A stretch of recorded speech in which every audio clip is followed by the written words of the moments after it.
Hello students. In the last lecture we completed our chapter number 6 thermodynamics. So we will start next chapter, that is equilibrium. In this video I will just tell you the basic concepts and basic idea about the equilibrium. Right. So what equilibrium is? It is the state at which the concentration of the reactant and product does not change with time. यानी आपके पास कोई reaction है, उसमें जितनी reaction हो रही है reactant से प्रोडक्ट फॉर्म होने के लिए, तो at the same time products वापस रिएक्टेंट भी बना रहे हैं, यानी कि forward reaction, rate of forward reaction is equal to rate of backward reaction. Right. कोई भी रिएक्शन है उसके बीच में इक्विलिब्रियम अगर है तो यानी कि जितना रिएक्शन आगे जा रहा है उतना ही वो पीछे भी आ रहा है. तो अगर आपके पास जब रिएक्शन है या प्रोसेसेस है, वो आपके पास फिजिकल प्रोसेस भी हो सकता है और केमिकल प्रोसेस भी हो सकता है या रिएक्शन, तो आपके पास इक्विलिब्रियम भी रिस्पेक्टिवली हम फिजिकल इक्विलिब्रियम और केमिकल इक्विलिब्रियम कहते हैं. राइट. तो अगर आपके पास फिजिकल इक्विलिब्रियम है, दैट इज अगर आपके पास फिजिकल प्रोसेसेस या फिजिकल रिएक्शंस इन्वॉल्व हैं, तो जैसे आपके पास सॉलिड और लिक्विड के बीच में इक्विलिब्रियम है, यानी आइस है आपके सॉलिड, H2O मीन्स आइस, तो आइस और लिक्विड फॉर्म में वाटर, इसके बीच में इक्विलिब्रियम है. तो इसका मतलब है कि जितना रेट ऑफ मेल्टिंग होगा उतना ही रेट ऑफ फ्रीजिंग भी होगा. आइस से जितना लिक्विड फॉर्म में आ रहा है उतना ही लिक्विड से वापस सॉलिड फॉर्म में भी जा रहा है H2O.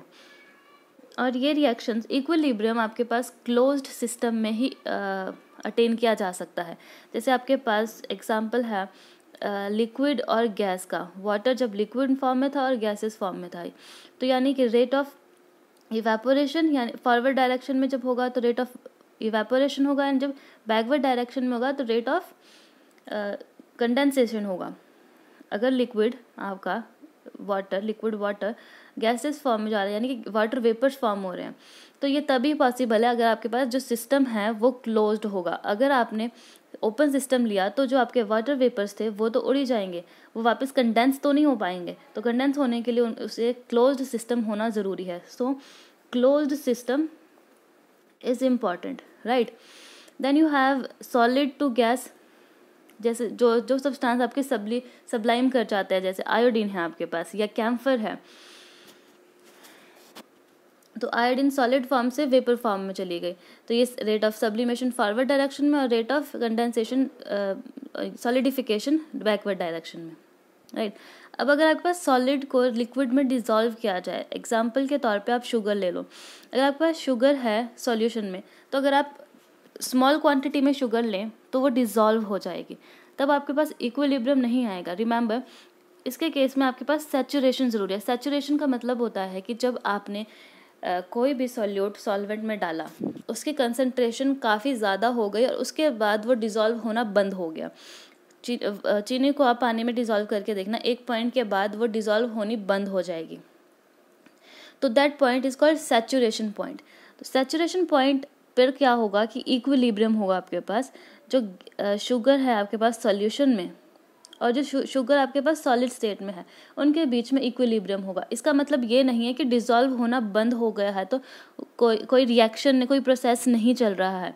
इसका मतलब ये, इक्विलिब्रियम का मतलब ये है कि जितना आपके पास डिसॉल्व हो रहा है सैचुरेशन पॉइंट पर, जितनी शुगर आपकी डिसॉल्व हो रही है पानी में, उतनी ही सेम टाइम पे क्रिस्टलाइज भी हो रही है. अगर डिसॉल्व हो रही है यानी rate of dissolution is equal to rate of crystallization. इसके केस में यानी जितनी डिसॉल्व हुई फॉरवर्ड डायरेक्शन, जितनी रिक्रिस्टलाइज हुई बैकवर्ड डायरेक्शन में. So next you have gas in liquid. जो आप कोल्ड ड्रिंक्स पीते हैं उसमें गैस को डिसॉल्व किया जाता है लिक्विड में, या जो आपके फ्लेवर्ड लिक्विड्स होते हैं उसमें आप कार्बन डाइऑक्साइड को डिसॉल्व किया जाता है. तो उसमें क्या होता है कि जो कार्बन डाइऑक्साइड गैस के तौर पर है और जो आपके सॉल्यूशन में है, उनके बीच में इक्विलिब्रियम होता है. So here you have Henry's law. जो आपके कार्बन डाइऑक्साइड या किसी भी गैस को लिक्विड में जब डिसॉल्व किया जाता है, तो उसका अमाउंट या मास ऑफ द गैस जो आपने डिसॉल्व किया है किसी भी सॉल्वेंट में, यहाँ पर एग्जांपल के तौर पे हम कोल्ड ड्रिंक ले रहे हैं, तो जो आपका फ्लेवर्ड लिक्विड होगा उसमें आप जितना मास गैस का यानी कार्बन डाइऑक्साइड का डिसॉल्व करोगे वो डायरेक्टली प्रोपोर्शनल होगा आपका प्रेशर अबव द सॉल्वेंट। जब आप कोल्ड ड्रिंक का बॉटल का ढक्कन खोलते हो तो एक फिज की आवाज़ के साथ आपका प्रेशर रिलीज़ होता है और जो गैस होती है वो भी रिलीज़ हो जाती है उसमें से। तो जब आपकी ये बॉटल्स को पैक किया जाता है तो कार्बन डाइऑक्साइड को उसमें बहुत ही हाई प्रेशर पर डिज़ोल्व किया जाता है। तो जितना ज़्यादा प्रेशर होगा, डायरेक्ट रिलेशन है, तो ज़्यादा प्रेशर पे ज़्यादा गैस डिज़ोल्व हो जाएगी। लेकिन जैसे ही आपने उसका ढक्कन खोला, ढक्कन खोलते ही प्रेशर रिलीज़ हुआ, प्रेशर कम होते ही जो गैस था वो भी आपका निकल गया, यानी कि वो डिज़ोल्व जितनी हुई थी गैस वो भी धीरे धीरे कम हो गया। अब अगर आप उसका ढक्कन खुला ही रख दें तो थोड़ी देर के बाद आप देखेंगे कि सारी की सारी गैस उसमें से जितनी डिज़ोल्व भी हुई थी वो भी निकल जाती है। तो this is your Henry's law. अगर प्रेशर ज़्यादा होगा तो अमाउंट ऑफ गैस जो डिज़ोल्व होगी वो भी ज़्यादा होगी, और जैसे ही ये प्रेशर कम होना शुरू होगा तो गैस का अमाउंट भी धीरे धीरे कम होगा। So these were your physical processes. Similarly अगर आपके पास कोई केमिकल प्रोसेस है, जैसे आपके पास अमोनिया की फॉर्मेशन है नाइट्रोजन और हाइड्रोजन के साथ, इस रिएक्शन को हैबर्स प्रोसेस भी कहा जाता है। तो इस रिएक्शन में जो इक्विलिब्रियम होगा वो आपके पास केमिकल इक्विलिब्रियम होगा। जो ये साइन है, आप ये साइन देख रहे हैं ना, इस तरह से हाफ एरो फ्रंट और हाफ एरो बैकवर्ड में, तो इस साइन से आप डिनोट करते हैं कि स्टेट ऑफ इक्विलिब्रियम अचीव कर दी गई है, किसी रिएक्शन या किसी प्रोसेस में इक्विलिब्रियम है।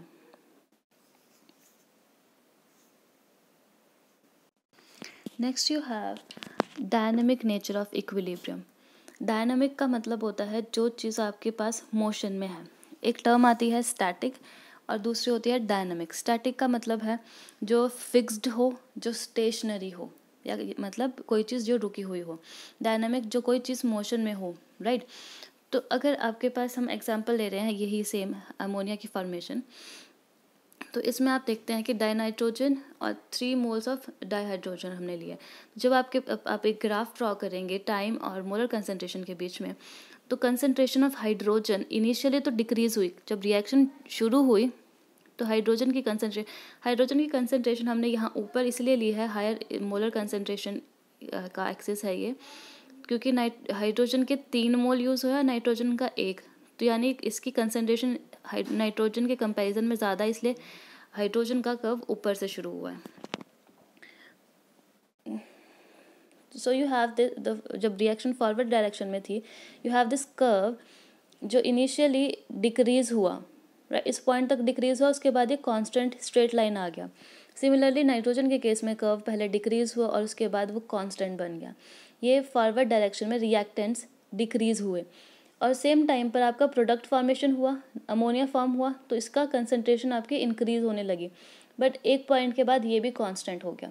तो अगर आपके पास कंसंट्रेशन, रिएक्टेंट्स की कंसंट्रेशन और प्रोडक्ट की कंसंट्रेशन कांस्टेंट हो जा रही है, यानी ये स्ट्रेट लाइन आ रही है आपकी, टाइम के साथ इसमें चेंज नहीं आ रहा है, तो इसका मतलब तो ये होना चाहिए कि ये स्टैटिक है, यानी कि फिक्स्ड है, चेंज तो नहीं आ रहा है इसमें।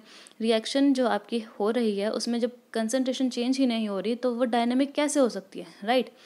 वो तो स्टेशनरी होनी चाहिए, स्टैटिक होनी चाहिए। लेकिन इस चीज़ को प्रूव करने के लिए एक एक्सपेरिमेंट परफॉर्म किया गया जिसमें आपके पास सेम रिएक्शन थी, राइट, लेकिन हमने हाइड्रोजन की जगह पे ड्यूटेरियम ले लिया। ड्यूटेरियम हाइड्रोजन का आइसोटोप है, राइट। तो हमने हाइड्रोजन की जगह पर ड्यूटेरियम लिया और सेम रिएक्शन करवाई हमने, अमोनिया ही फॉर्म हुआ उसमें सेम कंपोजिशन में। लेकिन उसमें एक पॉइंट पर क्या आपके जब आपने डाटा को एनालाइज किया तो ये मिला कि नाइट्रोजन के साथ आपका हाइड्रोजन भी प्रेजेंट था, लेकिन हाइड्रोजन इसके साथ साथ इसकी ड्यूटेरेटेड फॉर्म भी थी, यानी कि HD और D2, राइट। और उसी तरह से आपके पास अमोनिया के साथ अमोनिया NH3 भी प्रेजेंट था और इसके ड्यूटेरेटेड फॉर्म भी थे NDH2 and D2H and ND3, right. Ammonia के भी ड्यूटेरेटेड फॉर्म्स थी और हाइड्रोजन के भी।